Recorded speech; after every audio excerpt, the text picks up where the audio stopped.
We recently asked a couple hundred of you emerging biotech leaders about your go-to sources of information when you face tough professional challenges. Your top response wasn't webinars, it wasn't scientific journals, it wasn't trade shows, it wasn't even consultants. Far and away, you said you most often turn to your peers for trusted insight. Enabling a community of peers is what the Business of Biotech podcast is all about. It's also what our new Business of Biotech newsletter is all about. Peer-driven content, no strings attached, delivered to your inbox once a month. Go to bioprocessonline.com/BOB to subscribe. The Business of Biotech is produced by Bioprocess Online, part of the Life Science Connect community, with support from Cytiva. Cytiva also demonstrates its commitment to the leaders of new and emerging biopharma at cytiva.com/emerging biotech. Check that out.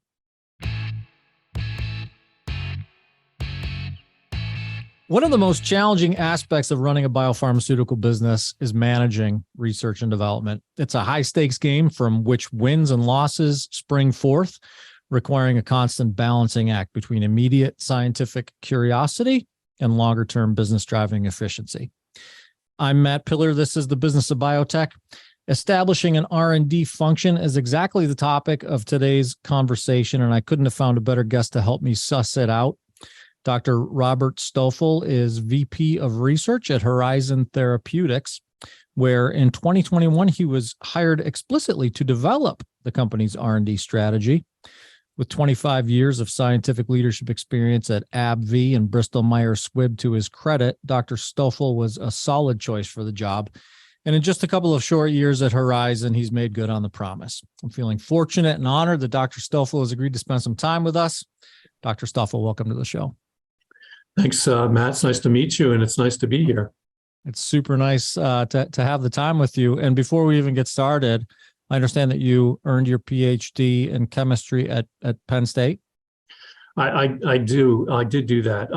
And, I kind of kid the chemists that I work with all the time about that, because it really was more biology based than and more like protein enzymology than it was chemistry, although I had to get through all of those chemistry classes and learning. So I truly do have a chemistry degree, but it's really more biological sciences that I studied at that point. Yeah. And were you down at University Park? Yeah. So, yep. In the middle of the state there, it was really, really a great experience. Well, that's good to hear. I asked because selfishly, my son is heading there as an undergrad for his freshman year in less than a month now. He's been accepted to their pre-engineering program down there. So it's a few hours from where I live, but he'll be going down there. So I wanted to offer a hearty "we are" to you now that we're Penn State, absolutely. Yeah, that's what cool. It is. So I want to start the conversation just getting some flavor for what it's like to be on the early stage research team or lead the early stage research team at a relatively large biopharma company. I get the sense, I guess, from the outside looking in, I just sort of envision that as sort of like being in a constant startup environment. Yeah, I think that's probably a pretty accurate way to think about that.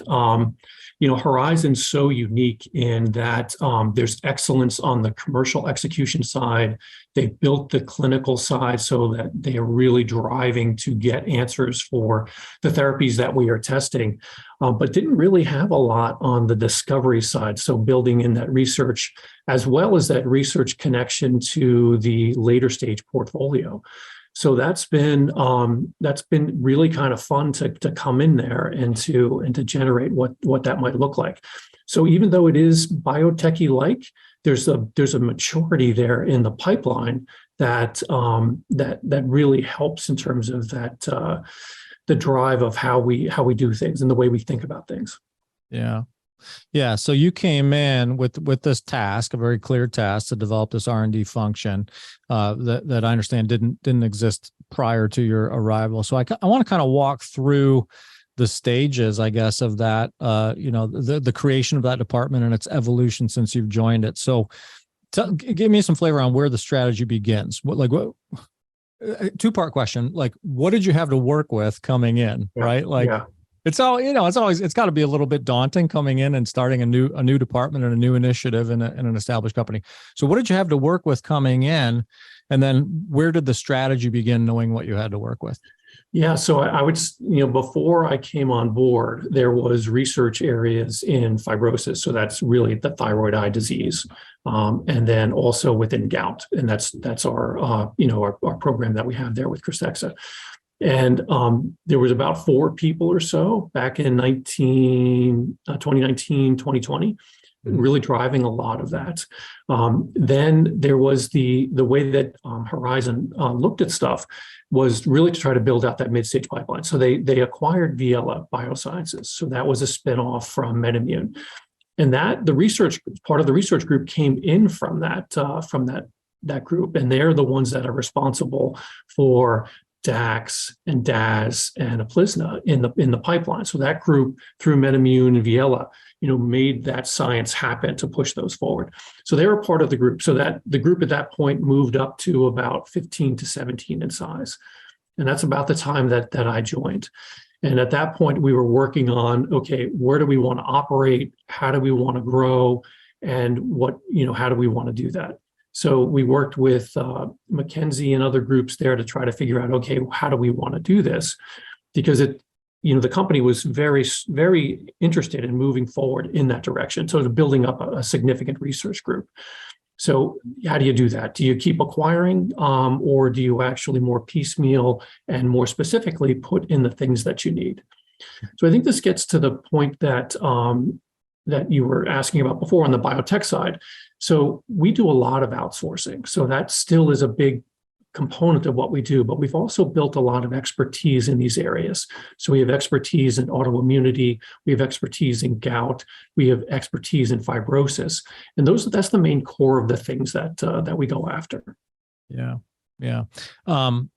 You mentioned that the strategy is sort of guided by your portfolio. Is that the case? You're sort of like working within not the confines, but sort of the direction that Horizon's been headed, or does your group spend any time or resource kind of exploring completely new therapeutic areas? So there are, if you think about those, as like in terms of areas where you can go into, and thinking about that more like a Venn diagram type of thing. Mm-hmm. They're close to each other and attached, and then you have to build the data that then supports moving forward, right? So you don't work in a vacuum within an organization. You're constantly talking, and Horizon is the size where you talk all the time. So we have direct connection with the executive committee, and we talk about the things that we're working on all the time and the things that are of interest. And you build your data set, and you build the story that helps to compel the investment. Yeah. You mentioned that, maybe the nucleus or the impetus, the catalyst, I'd say, of the R&D department kind of came with an acquisition, perhaps, or at least that fed into it prior to your arrival. So some people came with that, and some IP came with that, I'm sure. And then, you added to that as you went. What else did you have to do in terms of sort of the infrastructure or the guardrails around the department? Policies and procedures, even like what went into kind of creating the operating environment that you work in today? Yeah, it's I think you have to take a step back first and say, okay, what do you want the culture to be?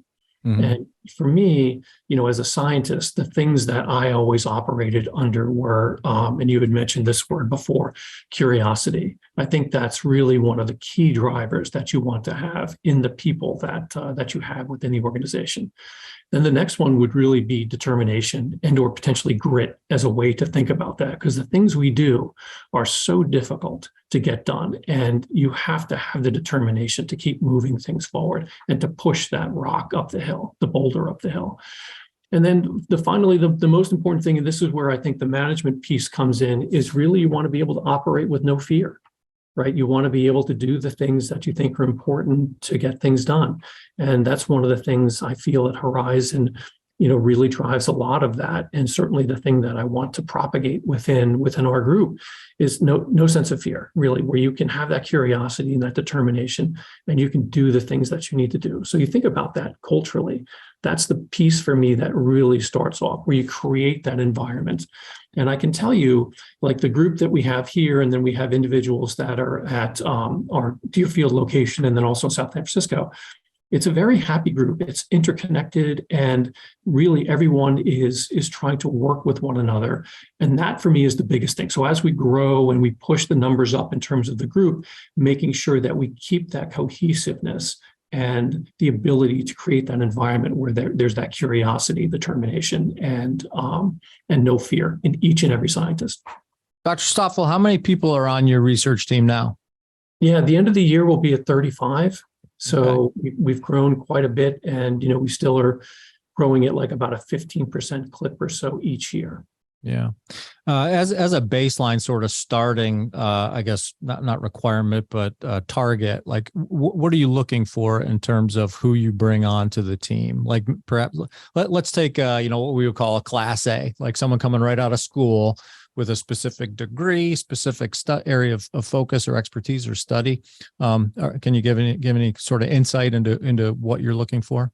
Yeah, I think so. At first, it was really much more maturity than that. And I should say maturity, more experience than that.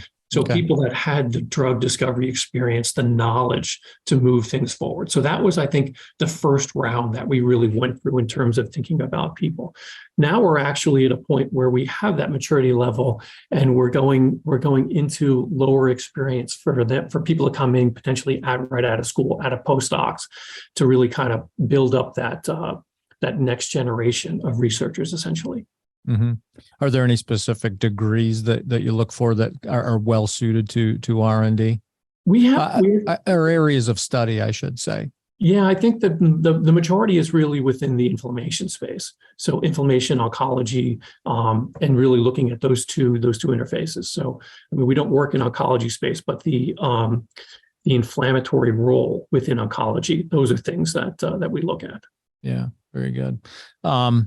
Anytime a company establishes a new division or a new charter, brings in a new team, I'm not going to say there's opposition, but I'm sure that there's skepticism, there's some like head scratching, or even just unknown kind of like how are these people going to fit in and affect my day today.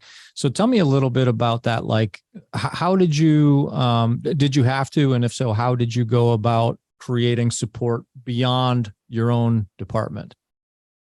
Yeah, so I can state right from the beginning that that's custom. I mean, it's pretty much built in, because it started with our CEO Tim Walbert, in terms of saying we want to have this functionality. Mm-hmm. So then it was really more about building the connections and the bridges within the different functions within Horizon, and really trying to connect and then to show the value of the team. And it really starts with not only the pipeline build that we're doing right now, but then also that connection within the organization. And one of the biggest things for us is that, when you think about where we are as a group, we're doing things internally. It's like driving our own projects forward. But there's also a lot of external innovation that has to happen to build that pipeline up and to keep it going. So we work very closely with our business development groups within Horizon. And I would say, the group, at our peak was probably about 50% of the job of each individual was really looking at different opportunities. So there would be scouting and things like that would be happening outside of our group, and then we would be the ones that would judge essentially the science and the merits of those projects. But it was a really nice connectivity within the organization that we had there. Yeah, very good. What's been the hardest since you joined a couple of years ago? Like, what's been the most difficult or challenging aspect of your job? I think the biggest thing is really about making sure that the facilities, all of those things that you take for granted in a big pharma, like all the infrastructure, is already in place. Here, it was not in place. We had to build it and we had to learn as we went through that. So, okay, that's really not working well for us. And then as you get bigger as a group, you become more dependent on things like ordering becomes a bigger problem, all of those things. So you have to really think about how you're going to address those concerns as you move forward and get bigger as a group. Yeah. Can you share, elaborate at all on like what that infrastructure build out entailed? I mean, obviously, I don't want you to share any secret sauce or industry secrets, but what did sort of that initial build out of the R&D, I guess, equipment function look like? Yeah, so it started with initial lab space that we got, which is in Rockville. And prior to that, the group that I mentioned before from Viela was embedded in AstraZeneca, so at the AstraZeneca site. So they had everything there at their fingertips, right? Because AstraZeneca is a big company and they could get to everything. So then we had to ensure that we had the right infrastructure to move forward. And some things we got right and other things we didn't really. So we had to really kind of adjust as we went along. And then the other thing that is very important is making sure that we have enough lab space. So currently right now we're a little bit tight, so we're expanding into space here. So there's lots of work ongoing in terms of the learnings that we have now, applying to the new space that we're building out, as well as the new building that will come online in a few years. Yeah. You mentioned that the R&D function sort of began with the acquisition of Viela. Beyond acquisition, what did the R&D function at Horizon look like prior to the creation of this department? Like, was it sort of an ad hoc kind of thing happening among different teams of scientists working on different products? Like, what did it look like? Yeah, well, as I mentioned before, there were just a couple of individuals, and they were actually essentially the project leads for whatever the project was that they were working on. Right. And they did not do any wet bench work at all. It was all outsourced. So they were essentially the masters of CROs and driving things like that. And to a large extent, that's a lot of still what we do. Although we have a couple of partners with Alpine and Hemoshare that actually really help to drive some of our portfolio forward. So in essence, we're still doing a very similar type of job where we have wet bench work that happens. So we have cell biology that we do. But then as we start to move in vivo, all of that work becomes outsourced. Yeah. I wanted to ask you about the transition from, welcome to the team, Dr. Stoffel, here's your task, build out our R&D function, strategize. There's a trend, I guess if you're thinking about it in very clean terms and chronologically, there's this transition from that to, okay, we're a fully functioning R&D department. I know it's never that clean. Like there was some, to your point you just made, there was some R&D function happening there already. But tell us a little bit about like that transition from like coming on board, working out a strategy, and then, at what point you felt like we're really, we've got a functioning, capable team of R&D professionals working towards a common goal. Yeah, I would say that happened pretty quickly because we were at 15 or so, and then we moved up to, in 2022, I think we went to 25. So we had a pretty good group at that point, and we had some projects ongoing that were moving forward. And really, you think about this in research, you think about moving the needle. So from like an exploratory project to a lead op project to then something that would then transition to IND enabling studies. And we were moving that needle over the year and a half. So that really, I think for me, those were the milestones that we were seeing. And I'm like, okay, wow, we're able to do this. We're functioning and we're going. I don't think I've ever really switched out of that. Yeah, I mean, the strategy is still there, but the tactics that we're doing to try to get there and some of the tweaking is still part of what we do. Yeah, that probably never ends, right? No. So as Dr. Stoffel, as the research function has matured at Horizon over the course of your tenure there, how has your role changed? Take us sort of through the evolution of your role from when you were brought on to what you're doing now. Yeah, I don't know that it's really changed that much. It's still very much the same, where we are looking at focused on the people that are here, the pipeline, and then how we are growing as an organization. So it's still very much the same. It's still very much alive in the same way. So I don't know that it's really changed. The thing that's exciting about that is that we've been able to deliver on the things that we promised we would deliver on. So that's the thing that's been very, very nice over the past year or so, to really see projects transitioning to different milestones. Mm-hmm. Do you personally still spend any time in the lab, rolling up your sleeves and getting into research? So that would be kind of a scary thing if I went in there, and I could do it. I probably could do it, but it would take me, like normally it would take a scientist in the lab like 5 minutes to make a buffer. I'd probably be in there for 2 hours trying to find everything and put it together. It just wouldn't be good. Yeah. What is directing and informing the projects that your team is spending its time on now? It's still back to that initial strategy. So the areas of focus that we care about. So those are the things that drive our decision making. At the same time, there are one of the things that we haven't talked about this yet. So we have really significant collaborations within the company. So we have external innovation. I mentioned that before, but then we also have really nice connectivities with medical affairs, with the asset teams, and the clinical side of things. So we really have excellent connections there. So we're learning about things all the time, and some of the areas where we have really the best connectivity are on some of the marketed drugs that we have, and really where we're working with KOLs and we're trying to understand those biologies and those processes even more to lead to the next level of next generation of targets that we can bring forward. The other component there that is really strong for us is the academic collaborations. We have, significant amount of academic collaborators that we work with, really helping us to understand disease biology as well as mechanistic nodes that we're interested in. So having all of that together really helps us to drive the portfolio and think about where we go next. Yeah, that's interesting. So that leads me to a question about those academic partnerships. Are those largely driven by the research function at Horizon? Like, are you like sort of constantly scanning for opportunities to partner with academia? Good fits. Are they coming to you, and is that sort of fall under your auspices? Yeah, we drive a lot of that, but then there's also, like, if you think about some of the asset teams, there could be questions that could come up that we could answer through an academic collaboration. So those are things also that we do. So you think about like our B cell projects that we do there.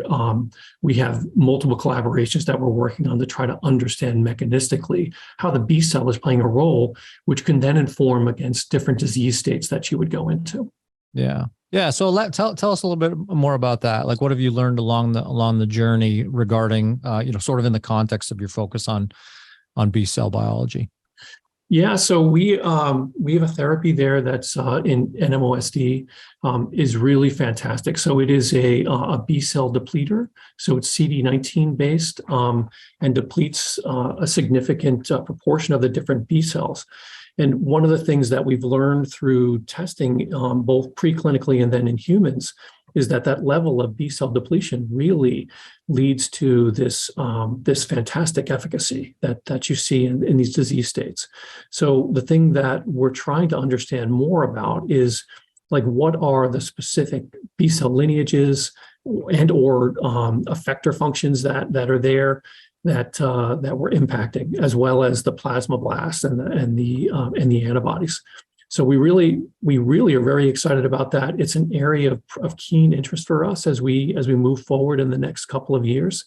And I can tell you there's a lot of interest externally as well too, because there's other B cell depleting modalities that are playing out potentially in the immune space. We know that early stage biopharmas need support. Producing and scaling a biologic molecule is not easy. Companies with new or evolving programs need assistance every step of the way. Join us each week as we discuss all things emerging biotech, including regulatory, financing, and more.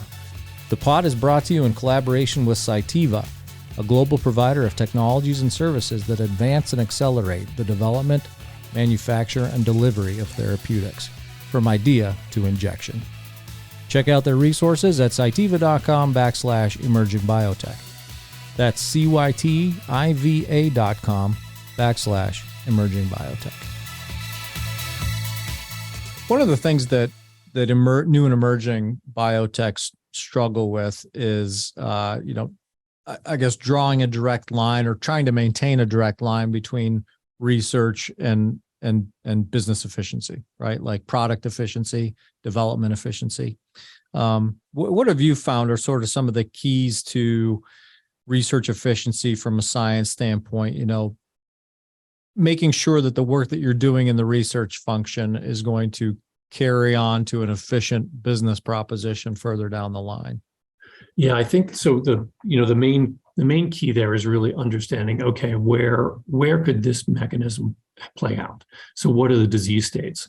And there you have to make sure you have the connectivity within the organization to say that, yeah, this is an opportunity that we want to go after. And then I think the other piece of that is really trying to understand, like, mechanistically how it would work in a disease state. And if you look at our portfolio of marketed drugs, they have fantastic efficacy in gout, thyroid eye disease, and we just mentioned about the B cell and NMOSD. They're really phenomenal. So there's no question about the efficacy that they have there. And that's really what we're trying to strive for, is to get to that. I think the other component there too, that is a little bit more difficult to get to, and this is also part of the work that we try to do, and I'll just call this in general like more spatial biology. So really trying to understand mechanistically what's driving different populations of disease patients. And this is, I think, an area that we're going into, and that this is a lot different than when I started in terms of thinking about disease states and potentially different populations within a disease state that might respond differently to one therapeutic versus another therapeutic. Yeah, that's interesting too. One of the common refrains around efficiency in the research and development of molecules is to attack as many, or approach, I guess, as many indications as possible with your molecular entities, right? Is that an initiative at Horizon? Is that sort of something that you guys pursue, and why is that good for the goal of moving into clinic and eventually patients? So I think if you think about that in general, if you have multiple disease states that you think that mechanistically are appropriate for your therapeutic, you have many more shots to make it happen. And some disease patients are a little bit easier to get to than others. So you might even think about, okay, we'll test it here first because we can get the answer that we want, saying that mechanistically it's working the way that it should, and then think about going into a different indication. So I think that Horizon has multiple approaches where there is, I would say, more platform opportunity like that, but then also where we are more singular in things. So like we have the IGF mechanism that is playing out completely, incredibly well in thyroid eye disease. In gout, it's really one mechanistic node that's there, right? It's uric acid levels. And we have Krystexxa, but then we also have other programs that we're working on earlier on in the pipeline where we're trying to manipulate uric acid as well. So if you think about it like that, you can think that there's nodes within the disease that are very important and you want to go after those. And then how can you manipulate those nodes? Or you can think about like what we have with our PDC mechanism, the CD40 mechanism, and also say like the B cell mechanism, where it could go into multiple disease areas because that mechanism is potentially playing out there. Yeah. You've alluded a few times to different departments that you interact with, and even mentioned that sort of the research function was embraced and championed from the top down. Excuse me, but I'm hoping you can sort of lay out, like for someone who is not familiar with the interaction of research with other departments in a biopharma company. What are the sort of some of the fundamental, I guess, other departments with which you interact and why? Yeah, so there are multiple areas that that we look at and work through. So if you start more on the business side of things, there's that external innovation, and then there's also really that what's the market opportunity. All those things are part of every pharma and even every biotech.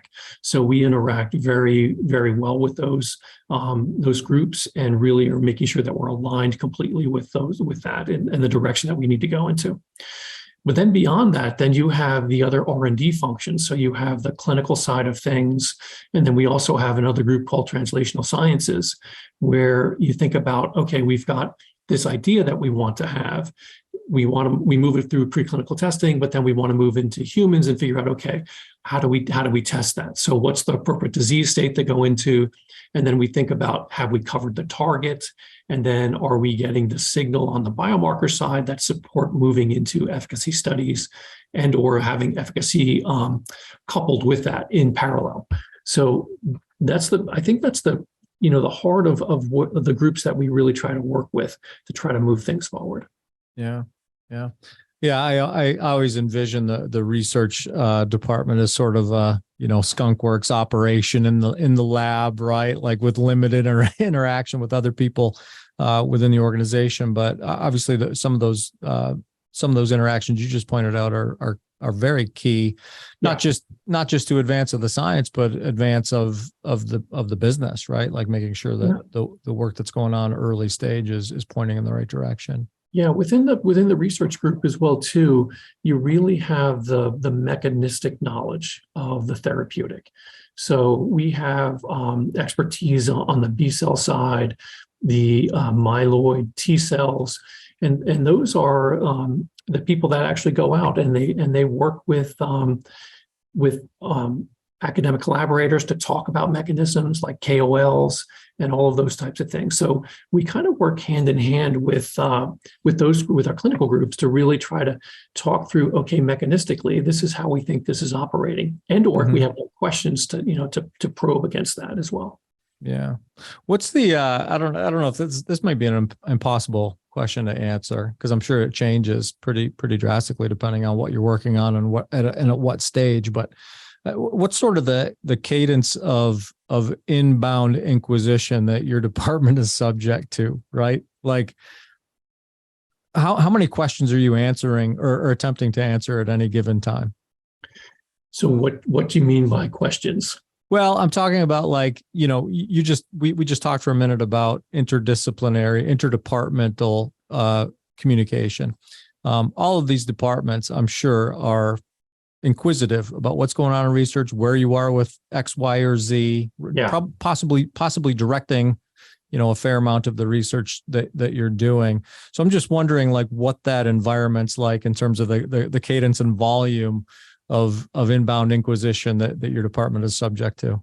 That just kind of comes with the territory. That's part of what my job is to make sure that the organization understands and knows what's happening within the research group. It's not behind a veil, and they understand, okay, here's the things we're trying to answer, and then here's the different groups that we're interacting with. So we do this quite often, where we have discussions about what's going on within the research portfolio, and then we do updates, I would say probably on a monthly basis or so of what things are.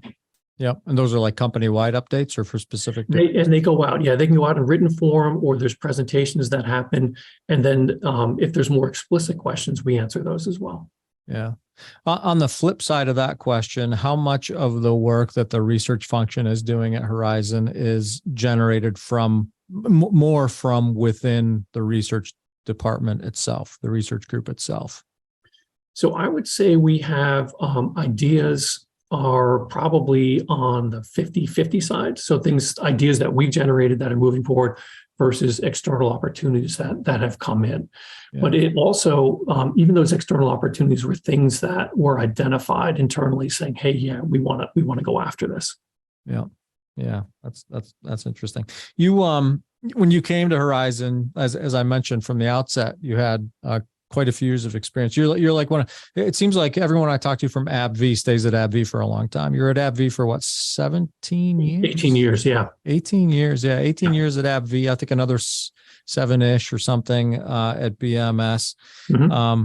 Tell me a little bit about how the positions you held in those organizations have informed what you're doing at, in your current research capacity.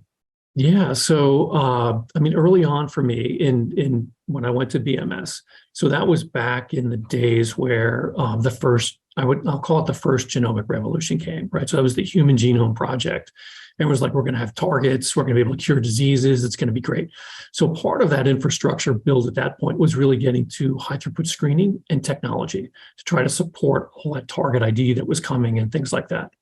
So I was involved in that. I was in a high throughput screening group, and really at that point merging technology with biology, and really learned a tremendous about how compounds behave, how they manipulate, and then how we can use that to understand the pharmacology in an enzyme assay or in a cell. But one of the things that happened to me when I was there during the support of that was that I was working on this project. It was a metabolic disease project, and it was actually the regulation of parathyroid hormone. And there's this receptor called the calcium sense receptor, and it actually can sense it. So calcium in the body, in the blood, is 1.2. I always say gigawatts, but it's 1.2 millimolar. And 10% in either direction changes the amount of PTH that's secreted, which then regulates how much calcium comes out of the bone. So one of the things that was interesting to me as we were working on that was really getting to understand that biology even more and how it worked. So the way that it worked, we were figuring out was that it actually sensed the calcium, and when it was at the right level, it would actually oscillate at a certain pace. So calcium inside the cell would then oscillate, and you could see that fluorescently. So that was really very cool. And then as it went up or down, you either stopped, the oscillation stopped, or it went more rapidly, and the cell sensed that and then responded to it. So when I started to understand that more, I'm like, I feel like I'm pointing in the wrong direction. I'm pointing towards this technology piece and high throughput screening.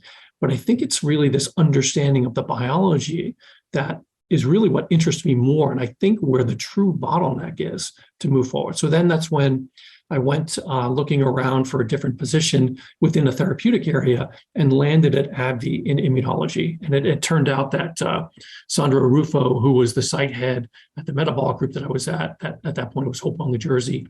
He transitioned up to AbbVie to lead the research group there, site head at the Worcester site where I was at, and then eventually became the head of R&D. And he actually had overlap with Tim Walbert, which is also interesting. Mm-hmm. So a trained Abbott guy as well. Yeah.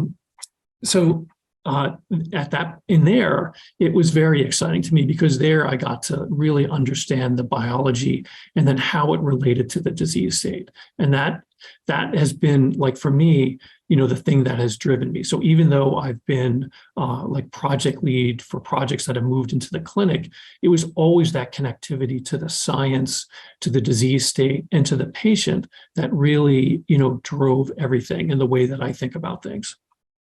Yeah. I mean, do you attribute that more to a love of science itself, or the understanding that fundamental biology problems, the solution to fundamental biology problems is sort of the spring from which everything else comes forth?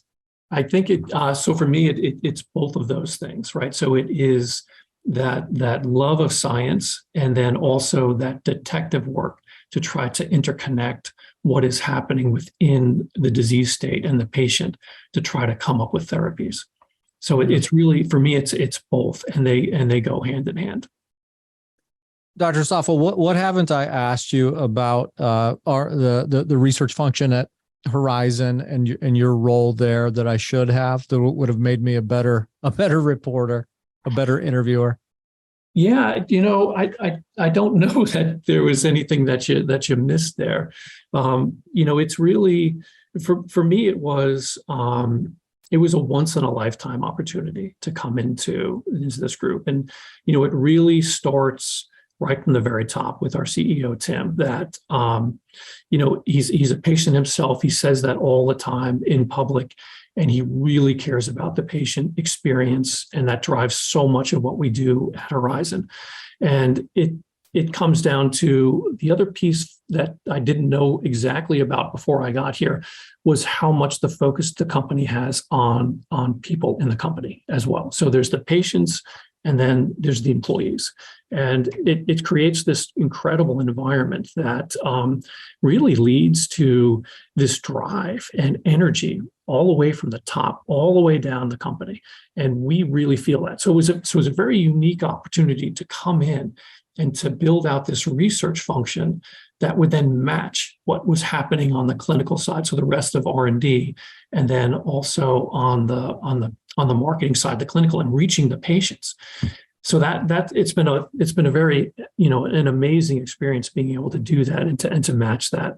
And I can say that we set out to try to get to a level where we would be putting 2 molecules per year into IND enabling studies, and we're really getting to that level. So it's been really, really amazing. Yeah. Speaking of those molecules, you talked a bit about B cell biology, but can you share anything about what current research work is going on at Horizon? So if you look at the pipeline right now, you actually have quite a few interesting modalities that we're testing. And by the way, too, this was also one of the things that really intrigued me about Horizon was that they take things into the clinic and they test them, and that it doesn't happen all the time at big pharma. It's a little bit more difficult to do that. But if you look at our mid-stage pipeline, you will see multiple indications, multiple disease states being tested out across the different therapies. And that is, it's a little bit on the unique side. And one of the things that really excites me about Horizon, knowing that what we produce will get tested in people. So that's a very cool thing. But then if you look at that mid-stage pipeline and the research that went into that, so we talked about the B cell biology piece and how interesting that is. There's also then on the autoimmunity side, we have research that has happened that has led to DAX and PDC depletion. We also have 1116, which is PDC and dendritic cells. Those are really kind of cool mechanisms where we think that they're driving a lot of the disease biology. So you think of them as kind of sitting in the tissue and orchestrating all around them. And by removing them, we think we're going to have a pretty significant impact on the disease state, not only on the interferon part of that, but then also the other extracurricular activity that those cells bring to the table. Yeah. And then we also have within that pipeline that the CD40 ligand mechanism. So that is really a pretty fantastic thing that we see. And we actually have some very positive data that's come out in Sjogren's. I'm sure that you've probably seen that, both in this patient 1 population, which some other therapies come out and shown a little bit of activity there, but then really in this patient 2 population, which has pretty significant impact on pain, dryness, and fatigue. And we've had a really big impact there. And that goes all the way back to the research focusing on the ligand side of that arm, CD40 ligand versus CD40, and really driving greater efficacy in that mechanism. So we're very excited about that. And then into the earlier part of things, we're doing gout research. I actually don't remember how much of this is public, so I'll be very careful here with the things that we're working on. But we have a collaboration with HemoShare where we're working on new gout targets. We actually have pretty significantly built out our fibrosis area, really thinking about how we've done so well with thyroid eye disease. So we're working in areas there and then looking at those mechanisms that are coming up there. How else can we move them into different disease states? And one of the things that's kind of fascinating to me as I came in, I did not really know much about thyroid eye disease. I had more experience with scleroderma and with pulmonary fibrosis. If you look at the fat layer in scleroderma, it actually completely disappears. So that's part of what happens. You get this hardening of the skin, but the fat layer disappears. It's one of the first things that happen. If you look at thyroid eye disease, the fat actually expands behind the eye. And you have some of the similar players there. So you have fibroblast, you have immune cells, and then you have stromal cells that are there, including the fibroblast. And mechanistically, we definitely were just like, what's going on here? Why the differences, even though the players are similar? What is driving that? So that's a keen area for us to try to understand that, and we think that can then play out in other disease states once we figure that out and figure out the targets that are involved there. Yeah. And then beyond that, the other bigger area for us is really autoimmunity and how that relates to rare diseases. So we have research where is being led by Jody Cornell, who is they're really focused on looking at effector regulator imbalance and how do you actually manipulate that. And we have collaborations with Alpine Biosciences to help us drive some of that. And then we also have other academic groups where we're working with in terms of trying to identify novel targets in different disease states that we think are going to play out in that area as well. A lot going on, a lot of work going on in the research department of Dr. Stoffel at Horizon Therapeutics. To your point, a lot of that work makes its way into the clinic, which I understand. I could sense the sort of the sense of gratification that you have for that, right? Like you're not just doing the research for the sake of the research. It's actually going somewhere. So we'll be paying attention to that. I mean, it's exciting stuff, and hopefully we'll be able to have Horizon back on the show a little bit down the road to talk about some of these research efforts coming to fruition in the clinic. Okay, What's next for you in the meantime, Dr.